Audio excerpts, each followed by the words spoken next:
Hey, Hey, we are live. What's going on, gang?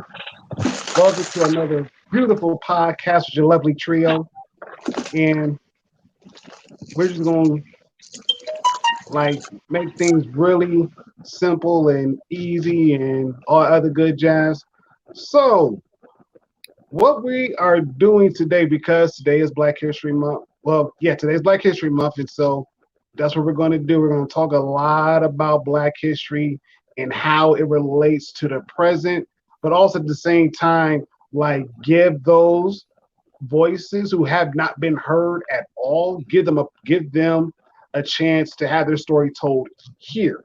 So that's what we're going to do. And so tonight's episode is called Whitewashed Black History, the background. And so we're going to be talking about how Black Americans who have made a huge impact on America as a whole, how they somehow did not get written into the history books. And if they did get written into the history books, somehow, some way, it got whitewashed, meaning that some, white person took credit for something a Black person did. Those kind of things. And so that's what we're doing. Uh-oh. We got Mark. We got Mark. Hey, he's in here. But no, we get you. We get you. Trust me, we get you. So we're gonna get into it. Hey, President Manny's in the house. Hey, and then we got Kitty. Hey, Kitty. Hey, kitty. Yeah. I couldn't resist. It was right there, and I took it. It was there. So this is what we're going to talk about. We're going to talk about Black history being whitewashed. So when we think about Black history, I'm in to L and L in the past, L to the past, and then Toby. I don't know what that is, but we're gonna yeah, find it that was out. it was too long to. Like we're in like a try, kind of like a try, like a freaking science fair board thing going. Okay. Oh, yeah, I was wondering what the. There we go. I was like, why? I was like, this is a There you very go. different format. Okay, there we go. And how's There that we man? go. He was like just zoomed into my face. It's like perfect That's time. because we love you, L. We love your face. I mean, Yeah. Yes. that's a blessing. That's also a curse. Oh yeah. So everybody that's tuning in, welcome to the channel. So, whitewash Black history. What are some things that that come to mind when we think about Black history and how it's been whitewashed? Like, what are like some? We'll go with topics. What are some topics that surrounds Black history that you think or may have been whitewashed? Anybody can start off. I think it's just growing up learning about Black history. We just learn about like just the same couple of folks, like Martin Luther King Jr., of course, Rosa Parks, Peanut Butter Guy, George Washington Carver. I can't remember his name for a second. Oh, Peanut Butter Man. Yeah, I'm trying to think of this, but like those are like just the top three that come to mind, and I feel like we've learned about them to death do us part. And it's funny that we learn about them, but then we don't really actually learn about them. It's like once again, like whitewash. They whitewash the history. They curate it to a more unseasoned, digestible crowd in order for them to stomach,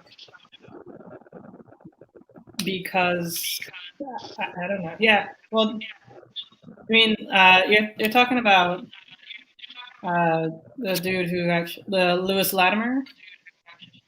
I think that's what Mark was talking about. Yeah, he actually helped create the light bulb, the incandescent light bulb. Louis Latimer was a black man that no one ever really talks about. I actually learned about him probably just like a couple of months ago from some Instagram post. Because like this Jamaican guy just happened to be talking about him. I was like, oh, cool, I didn't know that. But yeah, like we learn about just people in history, and then we keep learning like the same couple of like little nuggets, and we just know that things used to be segregated, it was bad, and then Martin Luther King Jr. stopped that, kind of, and now he had a dream, and now we're all here, and equality, and that's pretty much it. Right. Hey, Amy. Kisses right back at you. In for a second. Yeah, no, we appreciate Yes. it. Go to sleep. There are quite a few black inventors of things that's just like a factoid. That's true. This is true. That is true. This is true. Harrison died in the 60s. Yeah, I remember seeing one little image. It was like slavery happened, and then our Lord and Savior Abraham Lincoln came and stopped that, and then things were okay for 100 years, not great, and then MLK made things better, and then Malcolm X also talked about race, but he didn't have to be so mean, and then now we're equal. It was like I have to find that picture again, but basically it's just satirizing like how we talked about MLK of course the other week, but like we'll celebrate often like these certain figures, but then there's some more controversial figures that you don't get as much airtime on. I mean, I do at least remember my high school history class. We actually watched the Malcolm X movie, Denzel Washington, learned about Malcolm X. So that was good that we did go a little deeper into him.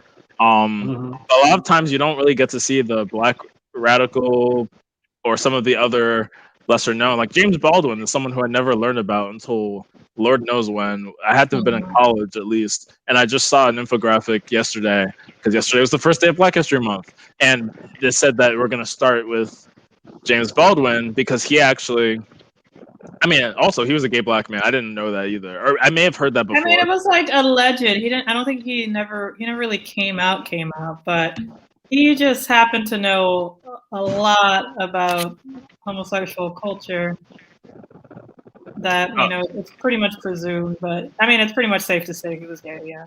Oh, I didn't actually know. I didn't do deeper research into it. I just remember from what I was reading that it was saying that. Yeah, I don't think he ever actually came out. But like even I guess people called him Martin Luther Queen, all these like names. So like even within his own civil rights circle and like radical and liberals, they kind of were shunning him in a way, and he spent a lot of time in Europe. So James Baldwin's a figure that I think should get more airtime and more play. But that kind of is like you have Ida B. Wells, who isn't always talked about that much. She I have to look it up again because she had a newspaper that she was writing like pro abolition statements. Well, this was post slavery, but like pro civil rights. And she got death threats. I'm pretty sure her property at one point was like burned down or she was attacked. But like she was a bit more radical to the point where I think even other civil rights movements were distancing themselves from her. And something I read that was very interesting once some years ago was that she actually was supposed to be one of the spokespeople for like the sit-ins, because the sit-in was not a random thing. Like you kind of hear about Rosa Parks was just like tired and just didn't want to give up her seat, and she's like, no, she was tired of all the crap. I remember like she actually said sometime before she died, people made it seem like she was some old tired woman. She's like, no, I was tired of all the BS, and so I was like, I'm not giving up my seat. But Ida B. Wells actually was apparently supposed to be the person who was like the plant to basically do the sit-in, but she was a little too radical from what I heard, and so they were like, let's go with Rosa Parks, someone who's a bit more mellow or something. And so like there's even like all this like, whoa, I didn't even know there were all these divisions within the civil rights movement, and there were certain voices that were deemed too radical for their time.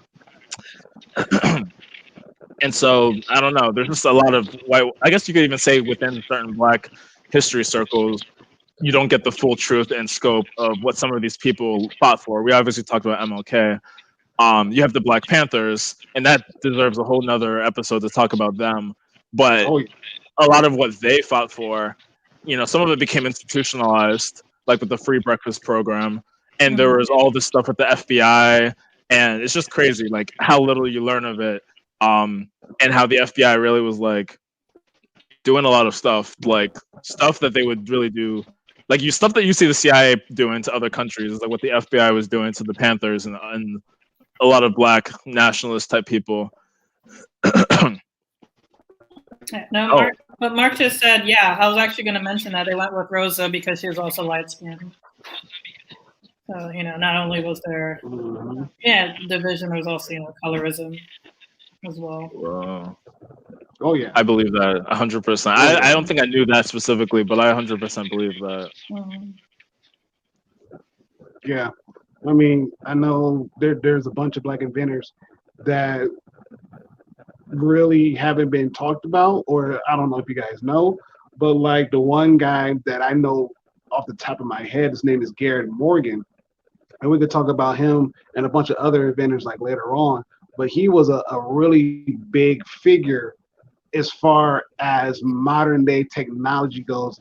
As far as the modern things that we have now, he pretty much was the backbone behind it. A lot of things that you don't think about and everything else, yeah, he probably had his hand into it, and I'll give you the one thing, when you get to the intersection and you got that red, yellow, and green, and then you got that sometimes that traffic arrow that tells you when it's okay to turn left.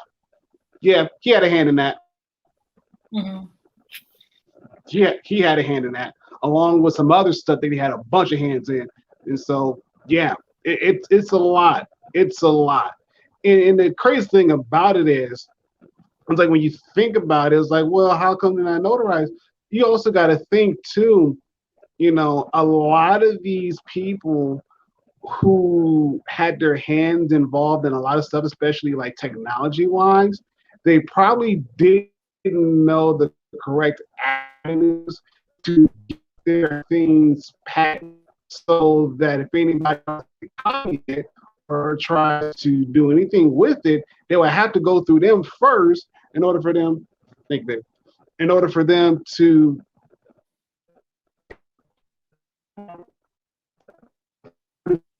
have access and have rights.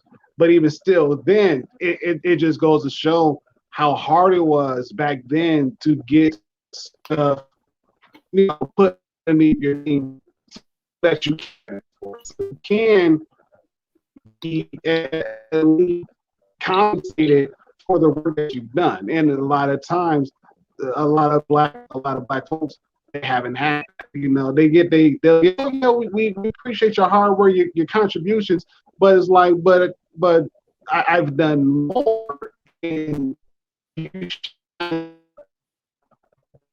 skim over the surface, but no, give credit where credit is due. And so, henceforth, the reason why we're having this discussion with the background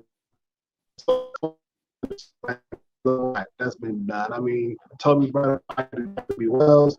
I mean, we also think about Madam C.J. Walker and her contributions. If truth be told, a lot of us will be looking around here looking like buckwheat, like every so,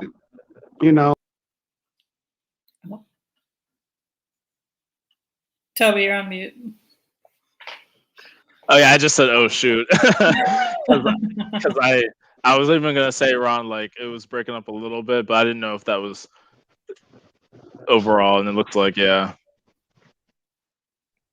And he's back.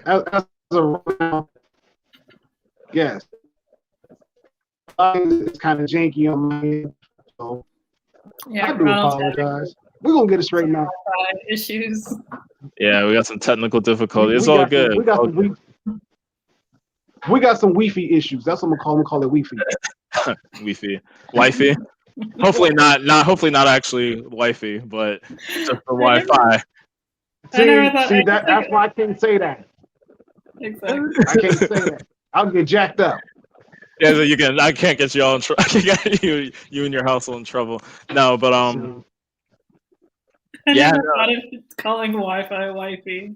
yeah. I remember people sometimes would do that. Can I get the wifey? Can you give me the wifey, like the Wi-Fi password? Um, that was a long time ago though. So yeah, we kind of just like in 28 minutes, we've already just dropped. I mean, some people who are already like deep into Black history, they're like, of course, of course. People who may not have known all these things might be like, oh my gosh, I didn't know about XYZ. And there's just like countless yeah, areas and domains that you can just go deeper into and find out. We weren't told the whole truth. I mean, the traffic light guy, I remember I've heard of him before. Can you say the name again, Ronald? Garrett Garrett Morgan. Garrett Morgan. Garrett Morgan. Yeah, okay, yeah. Yep. And the smoke hood. Yeah. Yes. So that's good stuff there.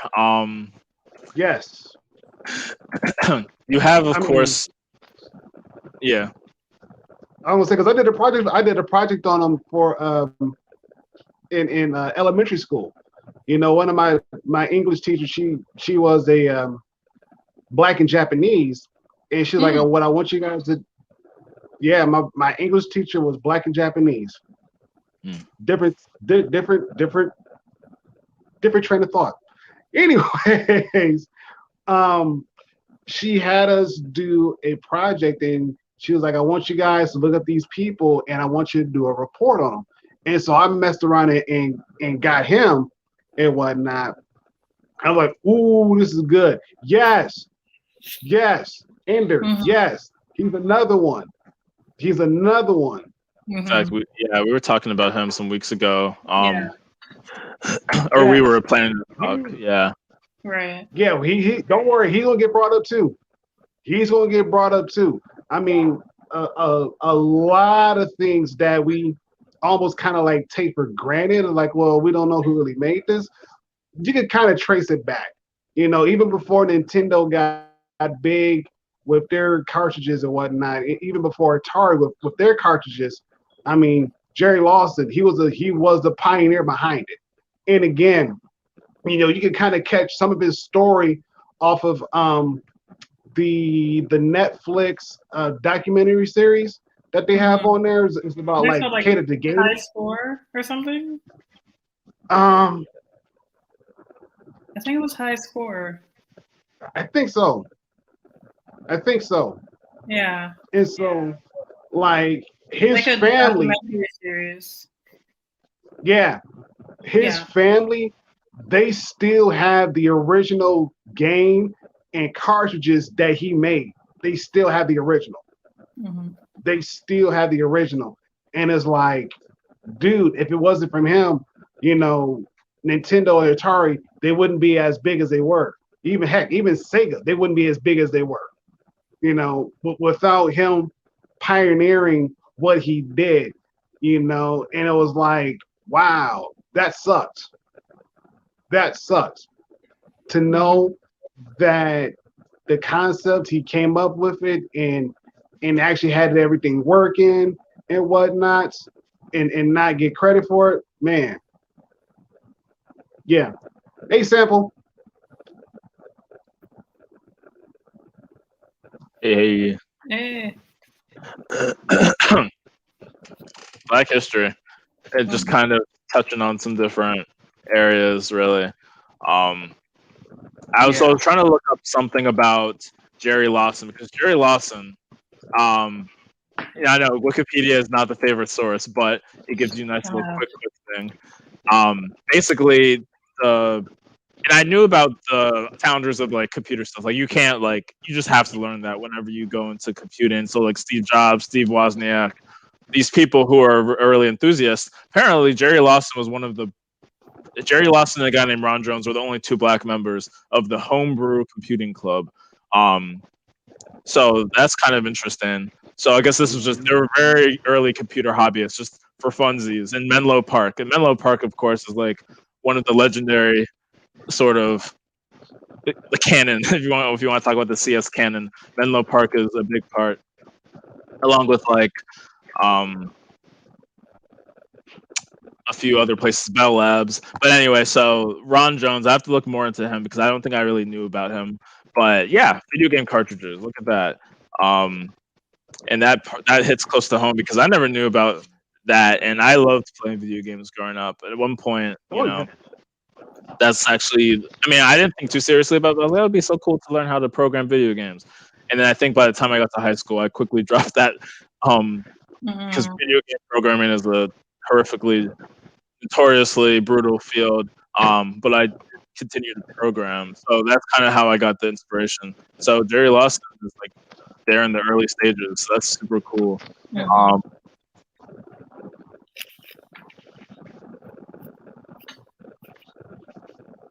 Yeah. In fact, some of y'all. Huh? No, sorry. I was just saying some of y'all in the chat or whoever, if there's anyone that you could think of that you learned about recently that you never really knew about in school, any Black historical figure, drop it in the chat. Be interested in seeing. But go ahead, Ronald. I mean, we can move. We can go towards like the Tuskegee Airmen. You know, we could bring them up as well. What was it? Because in the Civil War there was an all-black regiment, but I also know in what was it? World War. It's either World War I or World War II. There was another all-black regiment called the Harlem Hellfighters. I think that's what their group was, or the regiment was called. Oh wow! Yeah, I think World War I. I didn't know. I mean, Harlem Hellfighters. I didn't know about them. Harlem Hellfighters. Yeah. Oh yeah. Because what came to mind is when I got Battlefield 1 for my PS4, and so during the opening of the game, you're playing as one of the black squad leaders or the black squad members from the Harlem Hellfighters. Like that's who you jump into, and then you jump out to somebody else, and then the last guy you jump into is one of the marksmen from the Harlem Hellfighters. You know, again. What game was this? Huh? What game was this? Battlefield 1. Okay. Oh shoot. Well, at least he got the answer out before he fell off. Was that a cliffhanger? Yep, Glory is the name of the Civil War movie with Denzel Washington. Yep. And President Manny. Oh wait, wait, Glory. Oh, that's interesting. I didn't know that there was. Glory? Well, I know Glory, like very different though. The basketball movie. I think of Glory was like that the basketball coach, or is it called Glory Road? I don't know. That's probably Glory Road. No, Glory is it takes place during the Civil War, and basically there's a commander whose older brother is in a higher ups, and so the younger brother wants to lead a group to war, and so they're like, well, here's if you can recruit some black people to kind of help join in the war front, you can. And so, as President Manny puts it out, the 54th Massachusetts Regiment, he got them on, and they were the group that made the assault on. And President Manny, if you can correct me if I'm wrong, but they led the assault on Fort Sumter. I think that's what it's called. They led the fort, and basically it was a suicide. Didn't nobody else want to do it but him. The 54th Regiment from Massachusetts, they were the one that actually was like, we'll go ahead and we'll take it, even if it means the whole troop dies. We'll still take it. And even in the movie Glory, everybody else was kind of like looking around like, you're not going to do it. And so the guy is like, my squad would do it. They're like, well, you're not fully trained. Like, but you're not risking your men. Like, your men are way more trained and way more qualified than my men are. And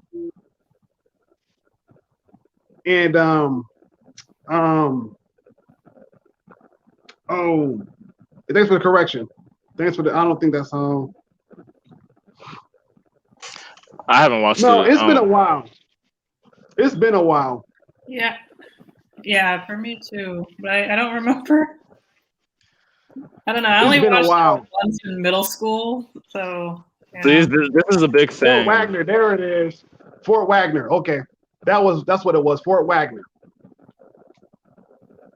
Okay, I see. Wow, I can't Fort believe I Wagner. haven't seen this. What in the world? Yeah. Oh man. Yeah, that's a good one. yeah, I think It's it's a like good one. it should definitely be like required watching.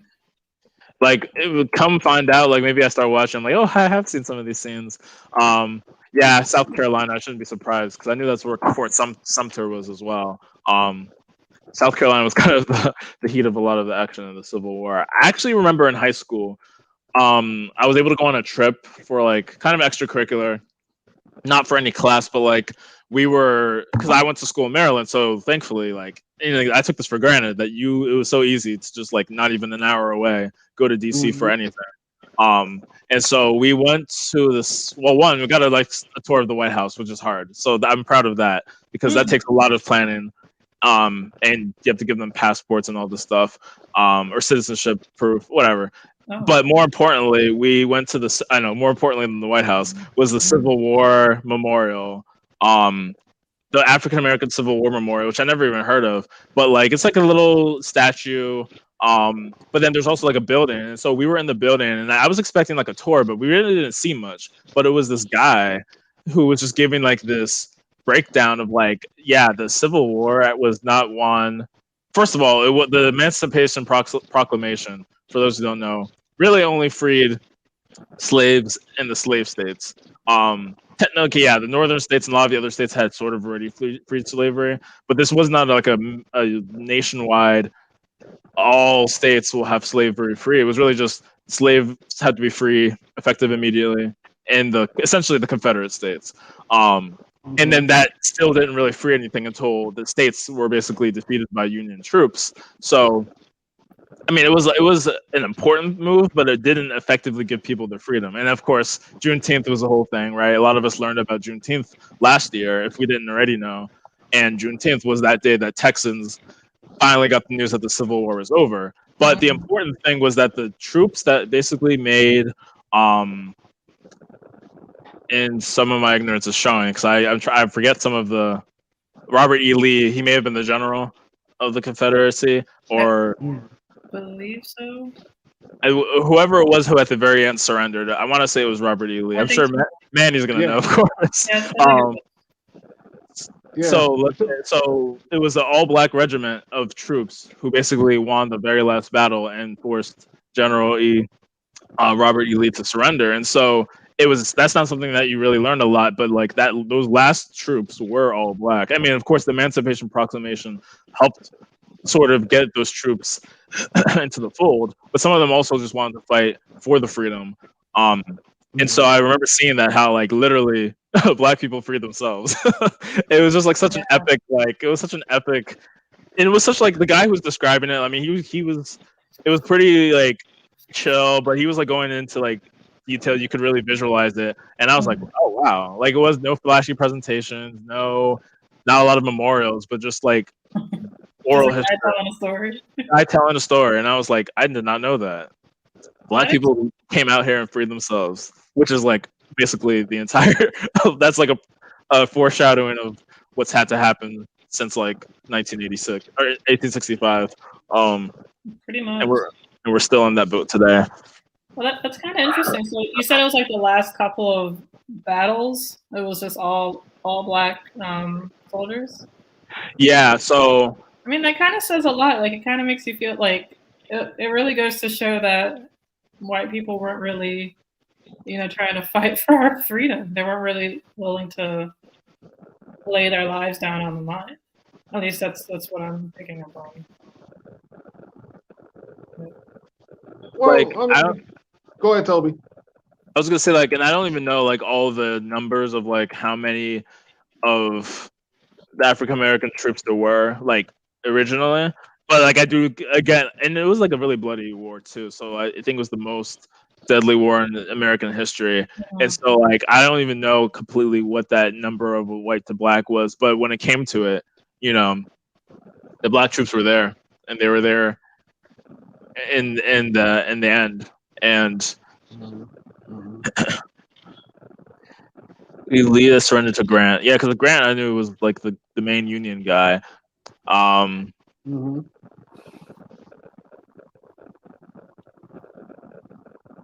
So yeah, I have to look at the exact because I don't want to be spreading misinformation. Like this was the guy from the museum, but I just wish I remembered what exact regiment it was. But I just know that it was like as time went on later, the troops become more and more and more black to the point where it was like symbolic of what was really going on in the fight. Mhm.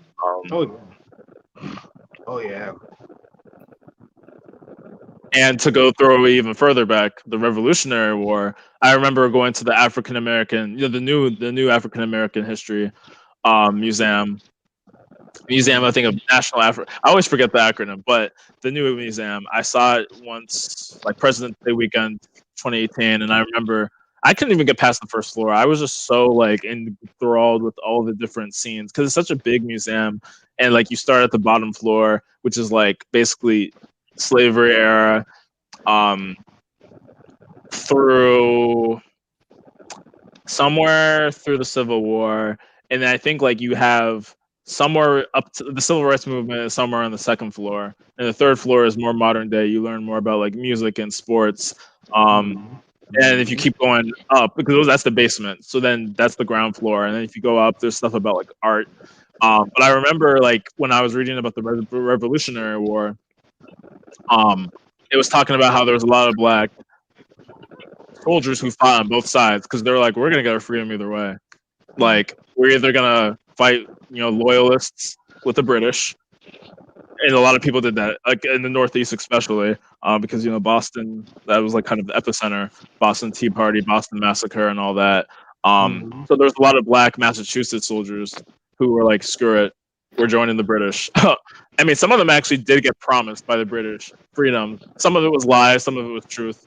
I think there might have been some black slaves, I guess at that point, they may have been freed and they may have actually gone to Britain. I have to do more research into that, but I do remember there was a lot of opportunities where, at this point it's like you're a slave, or even if you're a freed person, you're not really a real citizen. So where does your allegiance lie? Whatever's going to kind of push you and your own family and community forward. Mhm. Which is how a lot of black people feel actually. Even now, it's like, 4th of July comes around and it's kind of like, what Yeah. is what does this holiday mean to me? I mean, I'm kind of going all over the place now, but like Frederick Douglass, who is another figure that I can't even do enough justice to describe him. He had that very famous essay of like, what is a 4th of July to a slave? Mhm. That's just the mindset a lot of people did have was, we kind of have to work outside of the system in order to get done what we need to get. And these holidays don't really mean anything to us. These celebrations don't mean anything to us. Frederick Douglass, really, like that guy was fascinating. Another little bit of history from the Boston African American History Museum, but that I went to also 3 years ago. But over the summer, he was apparently the most photographed American in the 19th century, not Mhm. Black American, photographed American, period. Mhm. And there was a really powerful thing about how he used photography, which at that time was new. You had like the daguerreotypes, and then they kind of started transitioning into photographs. He actually was able to fight back against racist drawings and caricatures because he would have this very like, no smile, very strong, bold expression, just staring at the camera. And you look at that and you're like, you can't draw some kind of goofy picture. You can't have the black face. You're seeing the real black person. And so he was the most photographed American. He used that in a way to sort of show a different picture. This is us. We're not going to back down in the face of whatever nonsense is being thrown at us. And I just thought that was fascinating because that was like they always have these special exhibits in that African American History Museum. I haven't been back, so I don't know what the new exhibit is, but Frederick Douglass was there for quite a while, and I thought that was pretty appropriate. I'll have to go look at that. Repair restoration of Woburn. And I'm gonna have to hit you offline because there's a lot of stuff around this area that I've not really taken a great look at, like Freedom Trails and all that. I've not done a lot of proper Boston tourism. So It's funny how you brought up Frederick Douglass, because the one person that came to mind was Benjamin Banneker, the black architect, that structured the first White House. Yeah. I mean, there's a lot of heavy hitters, and again, a lot of these names that were name dropping, you read them probably somewhere in a history book, and they're probably like a little short paragraph, but that little short paragraph really doesn't do a whole lot of justice. It does. It only gives you like the tip of the iceberg, and so that's why we're doing it this month, to give credit where credit is due. I mean, and then who brought up sports? Because things Toby brought up sports. I mean, when you think about sports, like, okay, yeah, you got the greats and everything else, but you also got to think about the first person who shattered Babe Ruth's record was Hank Aaron. Rest in peace. And then, like, even then, a lot of people were like, no, it didn't count, and everything else. But when you look at his record, it's like, yeah, Hank Aaron, when he came on the scene, he was looking at a home run. And so you got Hank Aaron. Who's the other athlete? He was a sprinter. Yep, you got the Negro League. Was this the guy who put the torch on the Olympics you're thinking of? Because you got the Negro League. That guy died. I have to look more into the Negro League because I've heard of that. I'm not gonna even lie. Oh, yeah. I've done a lot of research into that. I remember months ago, before Hank Aaron passed, there was the guy who lit like the torch of the 1980 something Olympics. He had won all these medals, broke all these records, and then he got involved a bit in politics. Like, he didn't run for politics, but he kind of became like ambassador. I think he was actually literally an ambassador. Like, holy crap. And so it was great to see this black guy come from nothing, break all these records, literally become the ambassador to some nation. And then he ended up being the one who went all the way up and lit the torch. He was saying how it was such a scary experience, but the pinnacle of his life, basically. I have to find who that was, because I remember reading a great little biopic of him. And he had passed. I didn't know all that history, so I love, I don't like seeing these figures die, but like when these people who are so prolific end up dying, you get these just great tributes and like history. And I was never really one to enjoy biographies. I was not a huge fan of reading, at least for school, but now it's like when I get these stories, it's just so fascinating to dive into these details. I still haven't really read real biographies. That might be a lot, but it's really interesting to read more about the background associated with people, what they overcame, what they did in their life. They're human. They may have done some things controversial too, but it's just interesting to see it all. Jesse Owens. That's him. Jesse Owens. Thank you, Mark. Jesse Owens. Jesse Owens.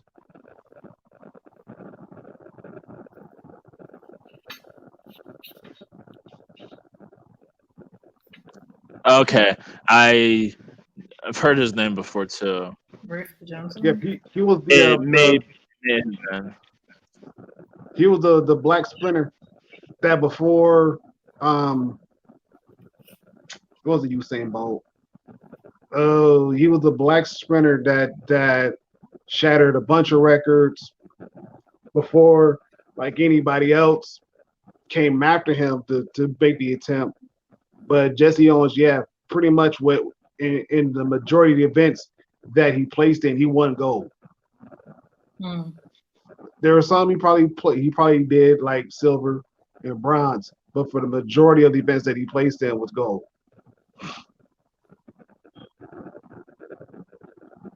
Also, yes, Ender, you got it. It was Rayford Johnson. I could not remember his name to save my life, but that was the guy. It was December 2nd, so exactly 2 months ago Mm-hmm. that he died. That he died. So I mean, that's actually very recent. I mean, um, because Jesse Owens, I looked it up. He died like 1980 or so. But Rayford Johnson, I mean, he was out here. I didn't even know that he tackled the guy who shot Robert F. Kennedy, Sirhan. Um, and he was a wait a second. Okay, there's a few people who tackled that guy, which makes sense because if you're going to assassinate a popular politician, you're probably not going to get away with it. Owens, we're watching. Yeah, I was gonna And say, like, I know that Hitler was watching one of the Olympics. I think it was with Jesse Owens. I think Hitler sheesh. like hooked him up with sneakers or something, or maybe that was wrong. This one, like, he hooked him up with like the Pumas or something. That's interesting. That might be wrong, so don't quote me. Yeah, that was always another thing was black, and that's again that deserves its own topic. Is sort of like sports and how a lot of these athletes in sports have used the platform willingly or unwillingly and have gotten involved in like international affairs because Olympics, you know, was it the Olympics where the famous like Black Power people with the fist raised and that was a lot of controversy? Mm. Um, I think yeah, that was it was one of the Olympics. But yeah, I'm actually looking it up. It looks like 1968. Jesse Owens secretly wore German shoes at the 1936 Olympics. Oh wow. Yeah, Sheesh. That's funny. it was Adidas. I know, in your face.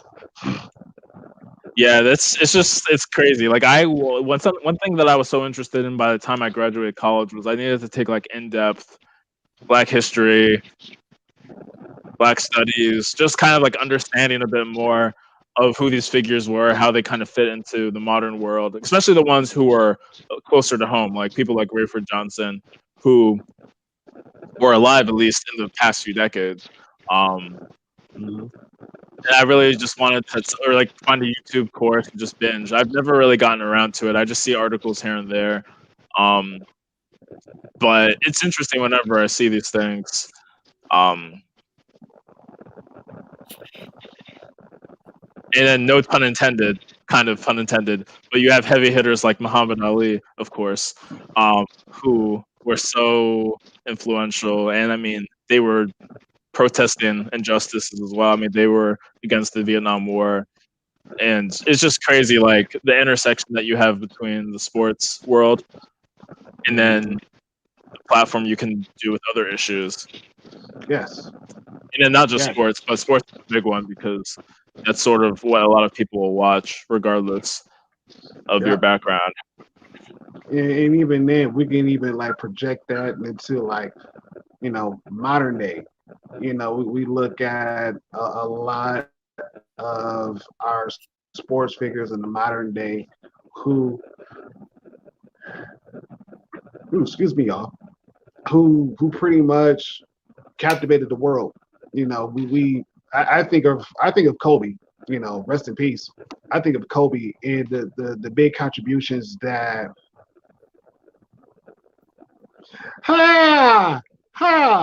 bats hi and see I don't know nothing about that, and Right. that again that should be brought up. Thank you, Bat. Thank you for that. No, for sure. Like yeah. I feel like there's a lot when it comes to international sports. and international in general. When you the diaspora, as we like to call it, right? I don't know really a lot of who these people are in the UK, French. I mean, a lot of them too are also people who came maybe one generation from Africa, from a Caribbean island. But I mean, there's so much that I just don't know about the history in these places, and how they may have impacted sports there or anything else there. I think it is really interesting. There's not enough time to learn it all, but I always get inspired to want to learn. Like one thing was called, I think, Windrush, which I think was Jamaican.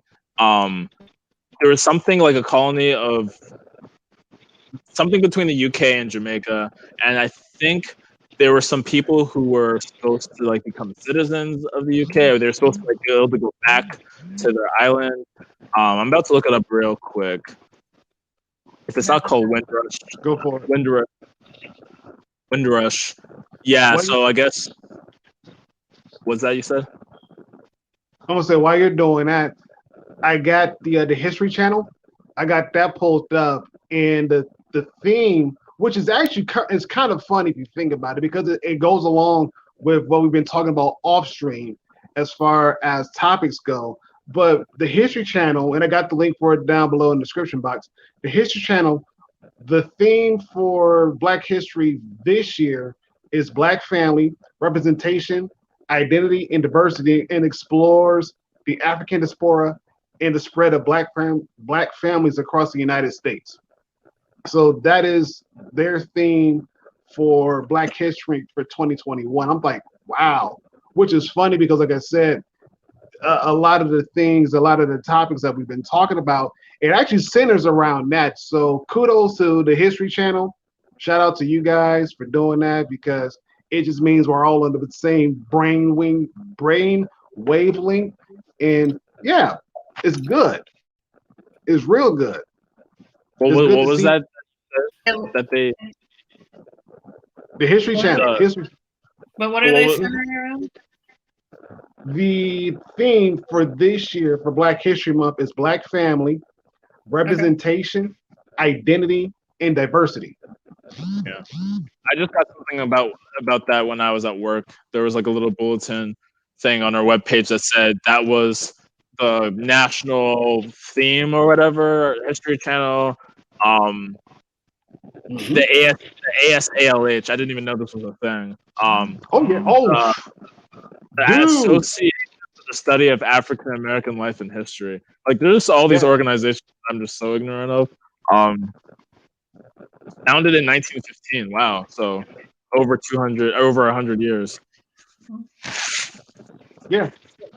I mean, it became like a week, and it wasn't until President Gerald R. Ford back in the 70s who recognized it for, like, let's do it a whole month. Let's make it a whole month long to honor the contribution of those who we don't talk about, because their history is a part of our history.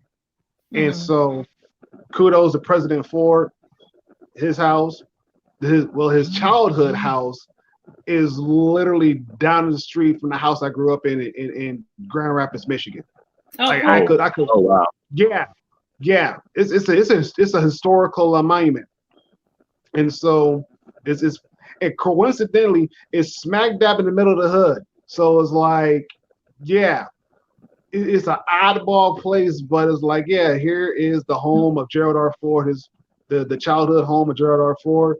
And it was like, okay, you walk right across the street, up the hill, and you come down it. My house is right there on the corner. So it was like, right. The president's the boyhood house of President Gerald Ford is down the street. Yeah, it's very interesting. I said, it's smack dab in the middle of the hood. Of all places, it's like right after Nixon, right before Carter and Reagan. This president and his house was just right there in the hood. I don't even know what to make of that. I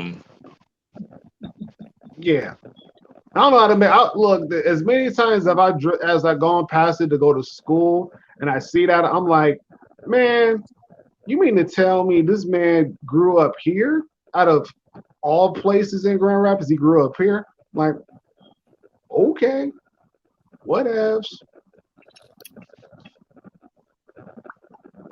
Whatevs.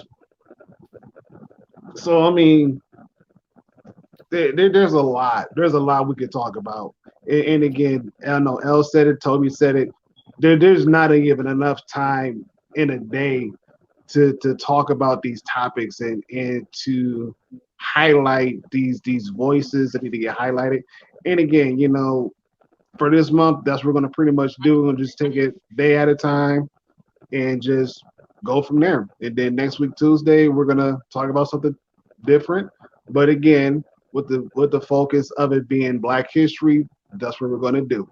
And so if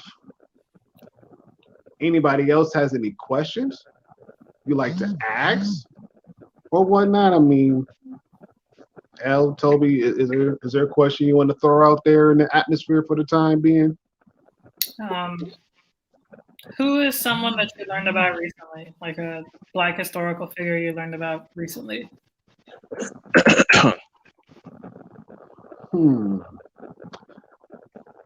Well, I mean, I was looking at Jerry Lawson. I'm actually reading a book by Barack Obama. I'm actually reading his book. Which one? A Promised Land. Okay. Oh, true. I'm actually reading that one, and it's actually really, really good. I know I've said this like a thousand other times, but for my thinking, before Toby in there, Genie Shinobi. Hey. So what? So Genie's doing Ford. Okay, I see you. Yeah, like I said, I'm doing Barack. You know, I got his book. I got his book for Christmas. Like a lot of people, like, well, what do you want for Christmas? Like, I really don't want anything. Like, I don't want for anything. Like, give me a book. You know, I don't care as long as not like a cheesy romance book or whatnot. What's wrong with those? I don't know. Like I said, I find them cheesy. I find most romantic movies cheesy. I don't watch them a lot unless if I have to, okay. But if somebody's like, well, if you had to pick like what's your favorite romance movie, I'm like, well, they're kind of like don't say Love Jones. That's illegal. No, I wasn't going to say Love Jones. Goofy. I want to say Love and Basketball. Ha! Okay, good. That one, and then another one that I actually enjoyed, which I didn't think I would enjoy, was The Notebook. Oh wow, that was like the first thing that came to mind when you said romance, and I was like, yeah, you're not gonna like the Notebook, but that's interesting. Yeah, that was like probably like out of all the romantic movies I could sit down and watch, I can actually sit down and watch that one like any time of the day. You know, just a little fun fact. Yeah. It's been a while since I saw The Notebook, but I remember it was cute. Oh yeah. Yeah, I saw parts of it. Like I saw, I mean, kind of important parts, but I wasn't watching it myself. It was like my sisters, which is the majority of how I see these movies. That's a whole different thing. We talk about love in another episode, but like when it comes to movies like Pride and Prejudice, which I mean that's older, Sense and Sensibility, even Sound of Music, all these things were just like family or sister movies, and I'm like, I guess I'm here along. I guess I'm here along for the ride. There you go. So many Hallmark movies. My mom and my older sister have watched. Hallmark Channel was like gospel in the house. When my grandma from Jamaica comes into town, she always puts it on the Hallmark Channel. Wait, you said when? Oh, when my grandma from Jamaica comes into town, she always turns it onto the Hallmark Channel. That sounds about right. Yeah, I was like, I didn't know we had this channel, Grandma. Sparks. Nicholas Sparks. Yeah. Hey Blake, who's Nicholas Sparks? The author of The Notebook. Oh, Yeah, He's it was the author of like a ton of romance novels because The Notebook was based off of one of his books. right. Yeah, I didn't know what stuff that he had done, but I always heard Nicholas Sparks is always one of the. Oh, A Walk to Remember. Oh, I didn't know he did A Walk to Remember. I've seen that's another movie that I've had to do. Oh, that about to make me. Oh wow, I didn't actually read the whole comic before I said like rom-com movie script. I missed the very yeah. end.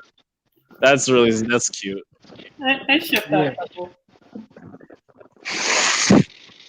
That right. Yeah. Oh, okay, very cool, very cool. I've read some articles that were talking a little bit about the memoir, and it's interesting. Like I didn't really see that much of the writing, but it was always interesting describing how he writes and how he thinks in the book from his perspective and how I wasn't that active in those years. I was a freaking toddler. I was in ninth grade. I wasn't that young, but I was young enough that I was not like really paying attention to what was going on in the White House or Congress. So it would be interesting reading it just to kind of get an idea of that point of view. But yeah, that's like it's there. Like I'll read it at some point. Yeah. It's good. It's good. I like it. I like it.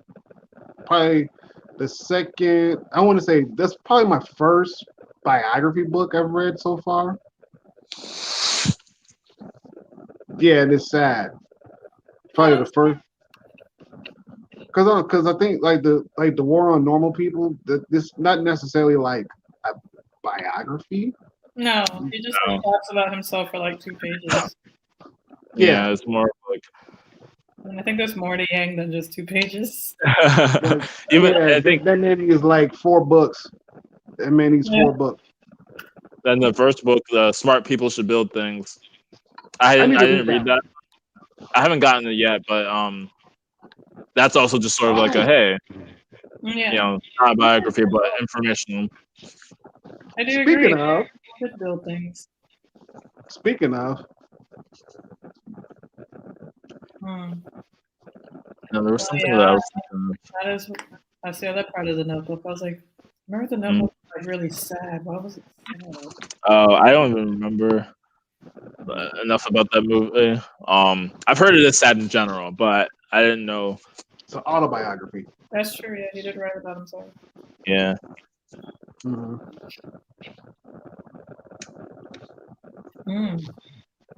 So Also, first autobiography book.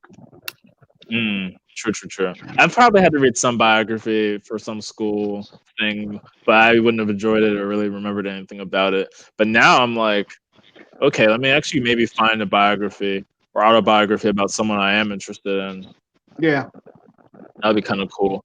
Going back to some comment real quick. Thank you, Bat. Of course, this is your country. So very good explanation of Windrush. It was, I guess, a generation of Windrush. I think was what, a ship that brought Caribbean residents to the UK, and then they were supposed to help rebuild after World War II, which is interesting. But then they just started getting deported. So there's a scandal from 2019. I remember reading about it on Twitter a little bit last year, and I was like, I have no idea what this is. But I think it came up because it was like, it was 2018 scandal. But I remember there was some woman that was either being interviewed or gave her story or something, and it was just bad because they were basically threatened or literally deported people from the UK who were brought here under that program. So it's like, what are you guys doing with your lives? And immigration is a whole topic that we've not really touched that much. It does deserve its own talk, but there's a lot that's just like become really politicized that probably really shouldn't be. Yeah, even here in the U.S., I remember there was like a lot of Haitian immigrants, even people from the Bahamas, other people who were brought here under certain emergency conditions, maybe because of like all of the weather and the disasters, or because of other issues. Like I know Haiti had some different problems that were happening. Well, of course, you had the earthquake. That was a huge thing. Infrastructure collapse. So some people were brought here to the U.S., but then boom, they started getting sent for deportation. But it's like, wait, they already have this community here. They're here. They've built families and lives. And it's just like interesting because we don't really often hear about a lot of like Black immigrants. And nothing to take away from the different Latino communities, but who they're centered, because you hear a lot about Central America and all the, kind of like the stories of why they're coming here. But there's a lot when it comes from African immigrants who've either come through Ecuador and made horrific treks all the way up to the border to come to the U.S., or people from like these other islands who've come to the U.S. and then they've had to deal with a lot of these immigration issues as well. I mean, just kind of how it is. Like, immigration became a much more charged issue, of course, and we kind of all know why. But like that aside, it was just like interesting to see kind of the stories of immigrants, whether it's like they're undocumented or green cards, and they're from Africa or the Caribbean. And you see more of that too with like Canada and the UK. And again, not my area of expertise, but I would be interested in seeing a bit of like different immigration patterns and sort of the history behind why that happened. 'Cause I never heard of Windrush. I would never have heard of that if not for Twitter. And so, yeah, this is a cool journey of discovery. Yeah. Oh yeah. Oh yeah. Jeez, dude, there's so many.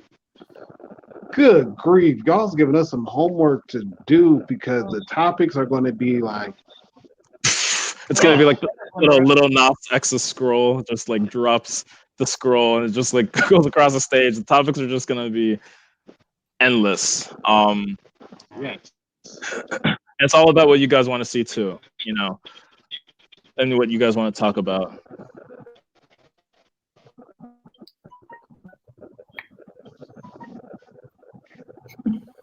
Okay, got that one there.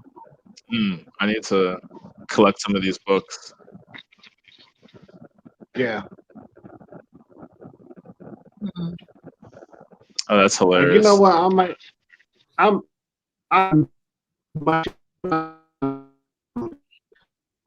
You're breaking up, Ronald. Okay, how about now? You're better. Yeah. Yay! So what I was going to say was I was going to take a trip to the bookstore, either the one here in town or the one in Kalamazoo, and see if they have any copies of John Lewis. I was going to read that just so I can have a wider selection than what I currently have. And plus, I like to read when I'm not doing anything else. I find myself knows somehow, some way. So I like that. So yeah. So President Manny, yes, I will be looking for a John Lewis book. You can put down which one is your favorite, and if they have it in my local bookstore, I'm buying it. And if they don't, I gotta go somewhere else to go find it. I will. I'm gonna use Amazon as my last resort. Yeah, I should look more into local bookstores, but I just did a lot of Amazon orders end of last year. One of them was Chaos or Community, which I definitely did not read yet. I got to read that book, but I did do a lot of Amazon orders, and I didn't really know, like, okay, should I go to Books A Million? That's still like a big chain, So I don't really know what the proper way of supporting a local business would be for books. Because I was never really one to buy books in general. That's just not a thing that I did growing up. Sometimes family would buy books, recommend that we read them, and there was okay, and he's coming back on.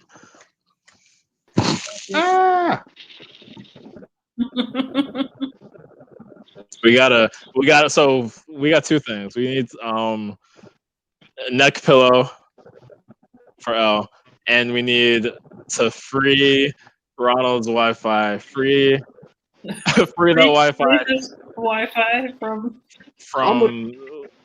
he's in Wi-Fi jail or whatever this is. Yeah, because as of right now, I feel like I feel like I'm in a blast from the past with dial up. Minus is the Yeah. and Gosh. Yeah. Like that AT&T ad that keeps showing up on my Twitter of like this couple on a date, like virtually, and then like the man's face starts getting all pixelated. Oh gosh. It's like, Sounds yeah, like some Black Mirror nonsense. social media yeah. is becoming real.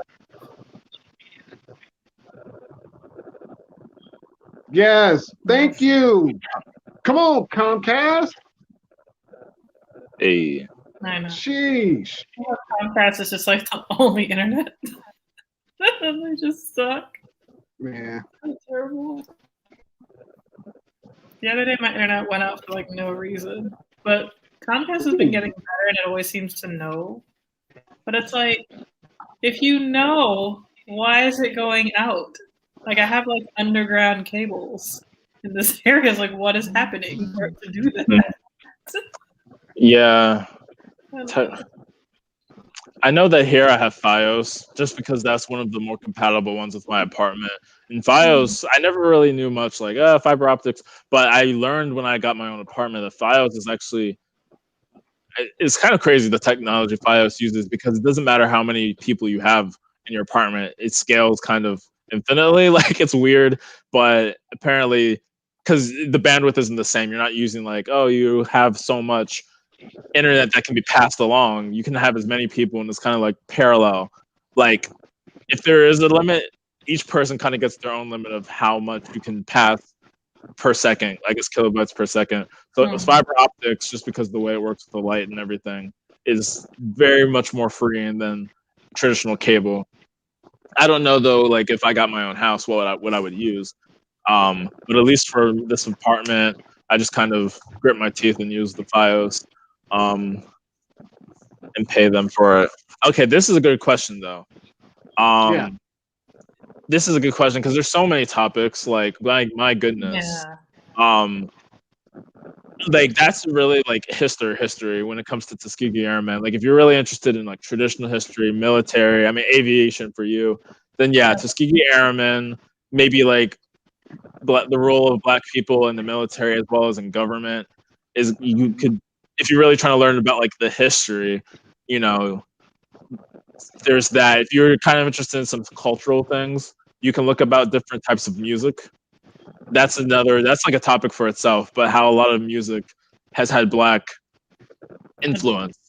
Like Yeah. so many music that you wouldn't expect. I mean, famously, it's probably rock and roll, right? Mhm. Right. Elvis himself Elvis was saying Presley. how he borrowed from black culture. So, you know, Elvis and all these people basically were like, "Yo, look at what's going on here." And then like even Michael Jackson with pop, right? You could say that pop in some kind of form was popularized. But I mean, pop, there's a lot of different people in it. But you can look at culture and how music has been heavily influenced. Um, you have dance as well. There's a lot of dance. Dance is kind of all over the place though, and it's very international. But there are definitely certain styles of dance that were Mhm. popularized, kind of in the streets and whatever in the Yeah. 20s, the Chuck Berry. 50s. And Chuck Berry was that dude. Mhm. That reminds me of Chuck. And I mean, I guess it would depend on because like saying that you're an aviation buff that you want to learn about the Tuskegee Airmen, which I agree. But I guess like just like I don't really want to say like a general overview of Black history because like there's just so many aspects of history in general that you can't really just say that. I guess if you're trying to see like the progression of the freedoms and the laws of Black history, then I would probably just recommend like the civil rights movement and what led to that and what was going on before then. So I would suggest. Back. Yeah. Yeah, I like that. I like I have I had to find like I guess a channel, like maybe some kind of YouTube channel or some kind of series, docu series that I would recommend just to kind of read, maybe so you can kind of see certain events from that point of view. I know that the 1619 project had a lot of controversy to it. I haven't even really looked at everything that it's about, but some kind of viewpoint where you could see certain major events, but from the ground, certain administrations and big events from the ground, from the Black communities. Things like that, like shows that center around that, would definitely give an interesting perspective. And it would help explain why maybe some things are the way they are today. There was a video that popped up on YouTube. I didn't really watch it, but it seemed very interesting. It was talking about why do Black and white Christians vote so radically different? Because it was like, if you're a Christian, you do these practices, and typically you always vote Republican, unless you're Black. And then it said, and if you're Black, then it's the complete opposite. You are likely to vote Democrat in very, very, very high numbers. And so that is interesting to kind of see, like, why certain groups mobilize the way they do. So the Black church, I mean, even the history behind some of the old Black churches, from Alabama, Georgia, everywhere. There was actually the Boston Civil Rights Museum. Actually, there's this like Black church that was like one of the first, I guess, in the country. And like, it's not really, it doesn't hold church services now. Mostly is an organizing space. Sometimes there are plays and different things. But like that Boston Black History Museum, they showed how this was a place that even MLK came to visit and speak a little bit. Frederick Douglass, I wouldn't be surprised if he was there. At some point, it was sold to some Jewish people. So then I remember that they owned it for a while and it became a synagogue, but then it got bought back or something in the last few decades, maybe after the 1960s. So there's just like so much history behind like how some of these Black churches were spaces for organizing. Then you have, I mean, I'm kind of giving, there's a lot of things, but you have also the Nation of Islam, right? And Black Muslims. I mean, that's a whole different thing. It's like Islam in the U.S. and how that's been a thing for a long time. As much as like it became this sort of crazy culture war thing in the last, like, let's say 5 to 10 years. But I remember one girl who, she's not a Muslim now, but she's Black, and she was talking to me about how she learned how, like, even since the founding of the country, before the country, there were Black Muslims. And so it's just so interesting to like see the history that you would never sort of know from the top, just like going to like mainstream history classes. But from someone else's point of view, you can just see what kind of, impacts there were. Because I didn't know really about any of that. I knew that there was like the African empires and how Islam kind of spread, and there was a lot of science sort of revolutions in the Middle East and North Africa. But I didn't know that even in the U.S. there was a community of Black Muslims since like the beginning. So there's just various topics you can jump in and take a stab at. And I have to also practice what I preach. I would love to like also find some good sources and just do a nice little watch of some stuff. Oh yeah. Yeah, like a YouTube channel would be absolutely perfect. So I was just thinking the other day how it would just be so much easier if I could just watch all of this. Because like Drunk History, I learned a lot from Drunk History. I've heard of Drunk. I actually learned about the very first the actual first Black Major League Baseball player. His name was like Moses Fleetwood Walker, and he became like part of the MLB. Like, I want to see if I can see it. I think he became like, I feel like it was like in the 1800s. It was like in the late 1800s. So it was even before Jackie Robinson, and I learned that from watching Drunk History, which made it just like a lot more fun. So nice. Yeah, and I wish it was more stuff like that. Cause I think Drunk History is no longer. Drunk History is not a thing anymore. Like it literally, like I think they had like their last episode probably like sometime last year. Just sad. I feel like that's the perfect. Well, no, not really. I was gonna say that's like the perfect like pandemic show because it's just like a drunk person telling another person history, but then the other actors and actresses have to perform. Okay. I didn't know the basis of it. That's actually I'm gonna have to go. Oh yeah, please. It's hilarious, but it's very informative. And they get like some big celebrities on it too. Mhm.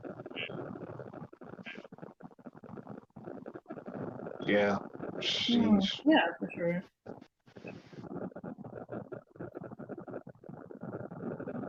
Crunk history is it drunk history? It's drunk history.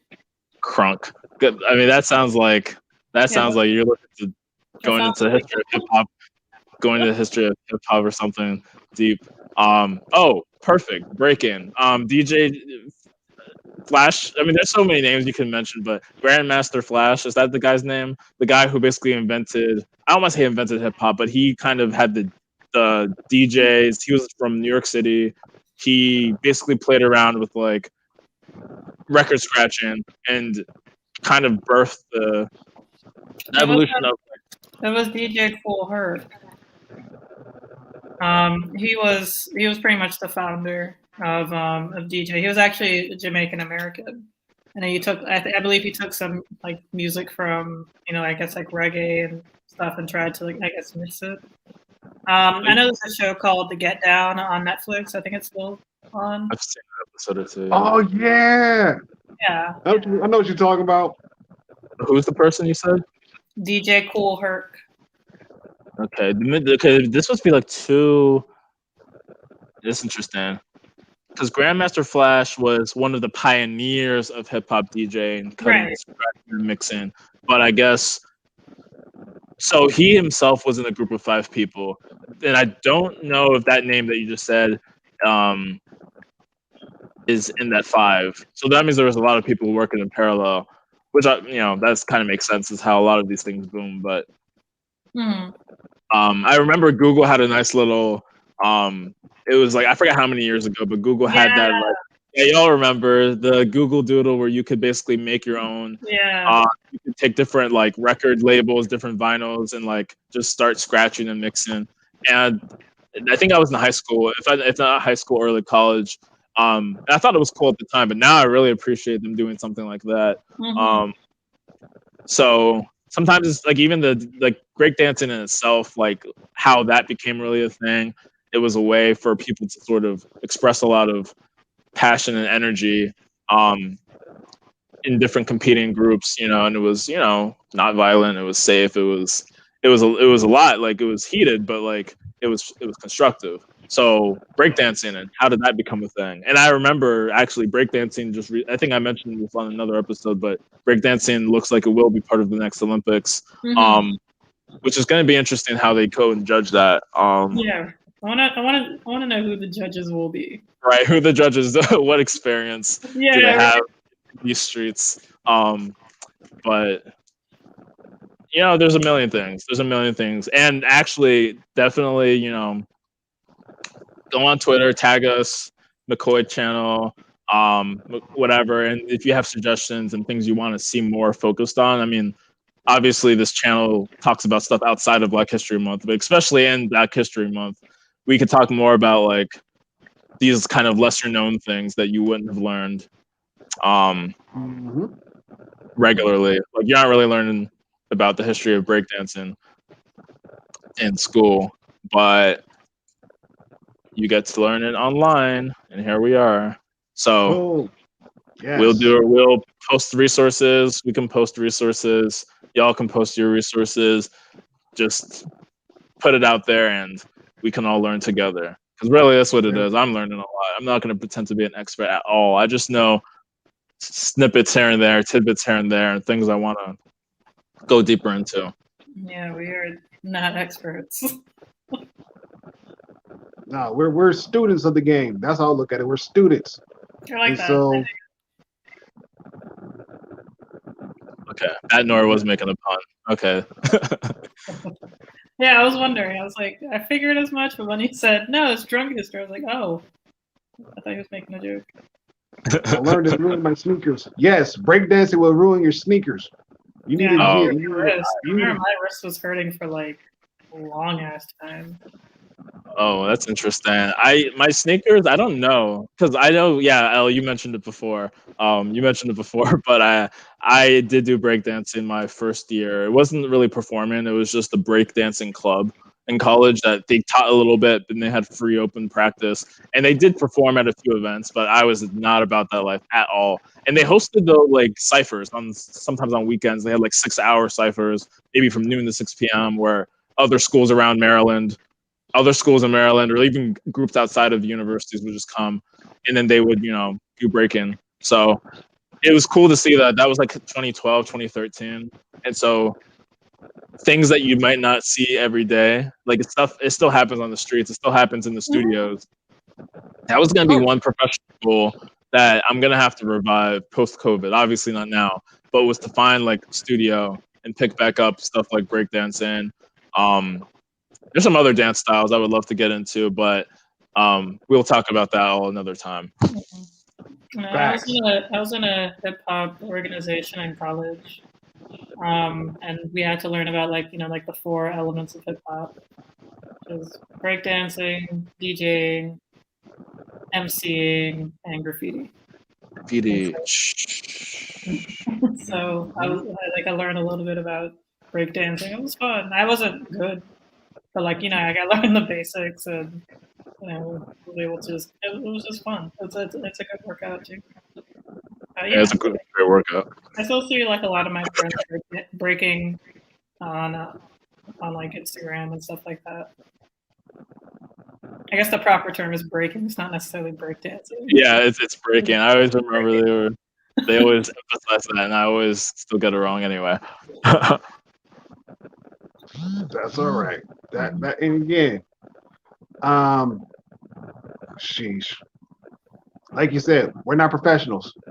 We're students. We're students of the game, and so we live what we learn, and then we pass on what we learn to other people to help enhance their knowledge and whatnot, so they can do it, and so forth and so forth and so forth. Well, this is going to wrap up for tonight's episode. Tune in next week, Tuesday, same time, same channel, same lovely 3 faces, where we have a different topic, and we'll go from there. And who knows? Well, who knows what that topic might be? So stay tuned. If you guys haven't liked, subscribed the channel, do so. Not only here on YouTube, but we're also on Periscope /Twitter and Twitch.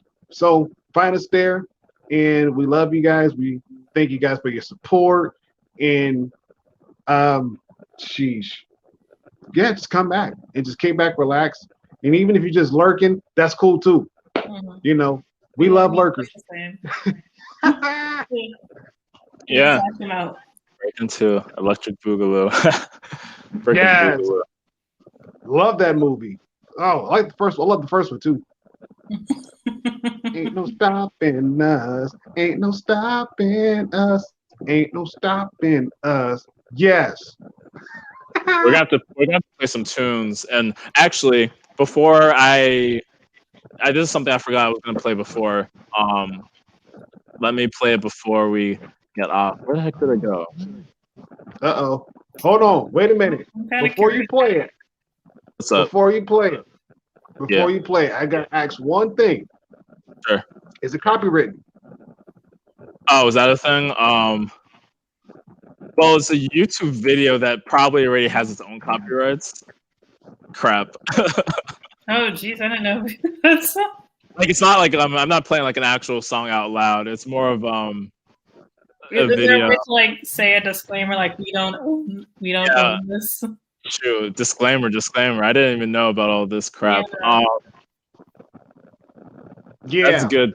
Good to know, because we used to have those little intros where we sometimes had a little bit of music. I didn't even know that we could get ourselves into any kind of trouble. We've never been caught yet. Yeah. Sheesh. Yeah. Gotta drop that. Gotta drop that in the description box. Like disclaimer: we don't own the rights, but we're just using it for chilling purposes, like to help liven up the show. So yes, be careful. Be careful with that. I had to learn that the hard way the first 3 episodes, I think, where we allowed music. But Really? anyways, yeah, I didn't know that. Oh, yeah, I had to fight. I had to fight YouTube. Oh I had to wow. fight. I had to fight YouTube. we had like 6 views. Wait, you said Well, no, we what? didn't. I'm kidding. I'm under exaggerating. We had probably like 140. Yeah, Which is like, The first few episodes? yeah. We actually had like 700 something on that first episode and over 1,000 on our second. Oh, okay. So that's probably why. I just remember like when it first came out. I think it was like in the hundreds. I mean, I get the point though. We didn't have a lot of subscribers, at least. We were not a big channel from that end. So YouTube kind of targeting us is a little bit wild. But okay, let me see if I can yeah. I'm gonna where's the heck? YouTube. I'm putting in. Yep, I got it. President Manny, I got it. I got the listing. I saw it. I saw the notification on my cellular. So I got it. So YouTube and all the back end users of YouTube. Disclaimer: as of right now, we do not own the rights to such said music, which is about to be played. It is only played for enjoyment purposes. I don't know. Do not. I repeat, do not block off this entertainment section. Because if you do, you guys suck. Is the thing showing right now? I'm about to click it. Oh, Man, this is rough. But I mean, I understand. But there's really gonna be people who will come to this video an hour and a half later. It's like, ooh, I get to listen to this song for 10 seconds. Right. It's like what's actually happening. I don't know. I can't tell. I'll just put that disclaimer in there. I mean, I get it. I respect it.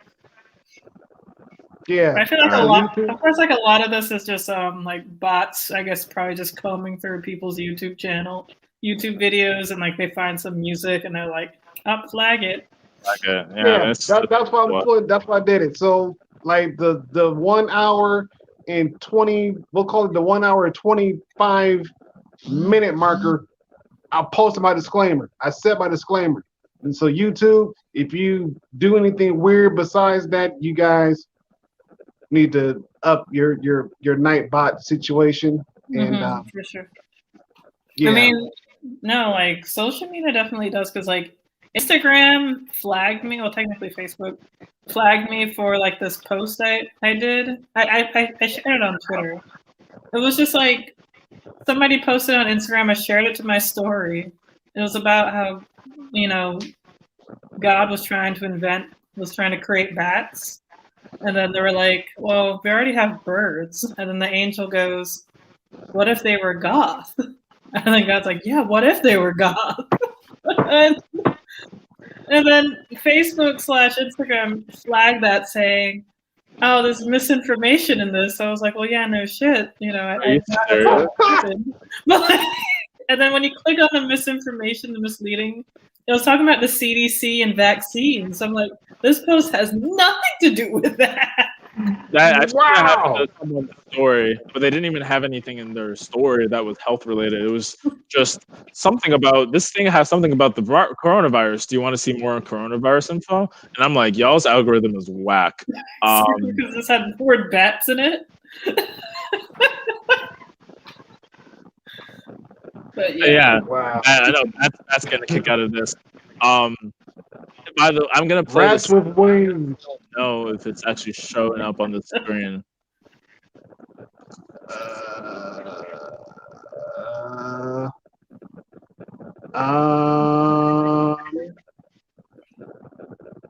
I'm guessing y'all can't see that. No. Let me try sharing differently. This way is going to be a little harder, but it is what it is. Do what you got to do, Toby. I was trying to share a single tab, but that does not seem like it wants. Application window. What? Oh crap! Do you want to give me the link and I could probably try to do it. Yeah, I'll send. Yeah, because otherwise I was like, I could share the entire desktop, but I have way too many tabs open. Yeah, I mean, so Chilling. but you guys are just gonna see some funny shit if y'all do. Man, Chilling purposes. At this point, I don't know if I can believe you, Bat, because you talked about this coffee stop.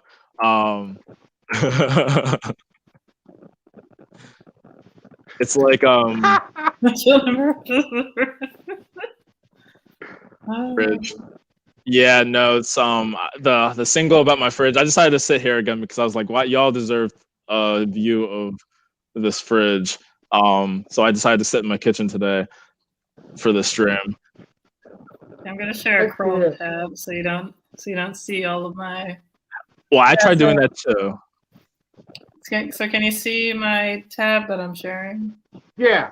Okay. Boom. I don't see anything. Hold on.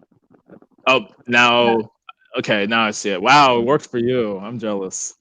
What can I say? All right, so we don't own the song at all. CB4, I'm black, y'all. We don't own it. But we're gonna play it. Full screen. Full screen. And I'm blacker than black, and I'm black, y'all. And I'm black, y'all. And I'm black, y'all. And I'm blacker than black, and I'm black, y'all. I'm really black, blacker than black, black. I'm blacker than black, yo. Because I'm black, and I'm black. And I'm black, and I'm black, y'all. And I'm blacker than black, and I'm black, y'all. And I'm black, y'all. And I'm black, y'all. And I'm blacker than black, and I'm black. Hey.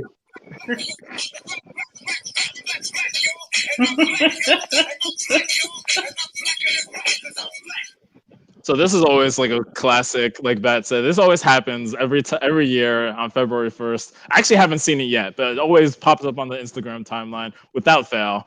Without fail, it always pops up, and it's always like y'all already know what time it is. So I don't even fully know the history behind that, but that hat, of course, you see that in a lot of those memes.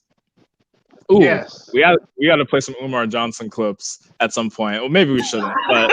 I just think it's funny how there's like Kenny Loggins right here, but and I love that song. What can I say? I'm black, y'all, and I'm black, y'all, and I'm blackity black and blackity black, but blackity black and black, y'all. So with that, black, y'all.